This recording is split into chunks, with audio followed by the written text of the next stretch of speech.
Anna Mary ambaye ni mama wa mwanasiasa Humphrey Polepole amefika katika Mahakama Kuu ya Tanzania, masjala ndogo ya Dar es Salaam, wakati leo hii ikitarajiwa kuanza kusikilizwa kwa maombi ya kesi juu ya kutoweka kwa mtoto wake.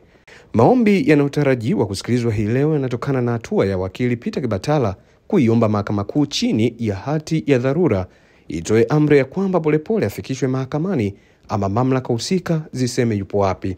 Kwa mujibu wa hati iliyosajiliwa baada ya kupokelewa kwa maombi hayo, imepewa nambari 24514 ya mwaka 2025 na imepangwa kusikilizwa leo mbele ya Jaji Salma Magimbi. Katika maombi yake, Kibatala ameiomba mahakama iingilie kati mara moja akidai ya kuwa Polepole alitekwa nyara alfajiri ya Jumatatu tarehe 6 Oktoba mwaka 2025 kutoka katika makazi yake yaliyopo eneo la Ununio, wilaya Kinondoni, Dar es Salaam na watu wasiojulikana.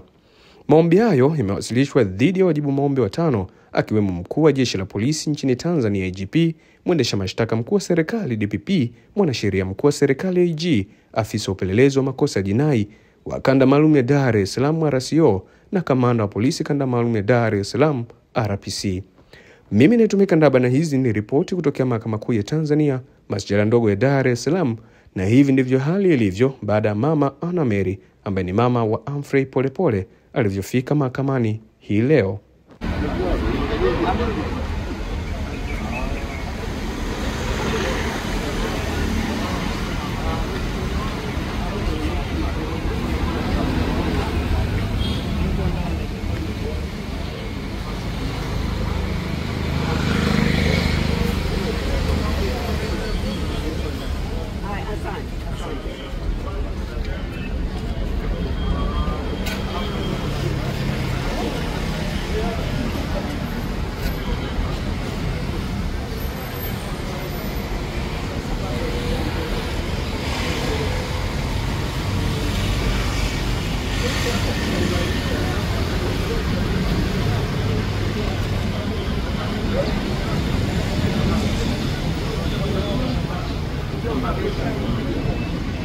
Hapa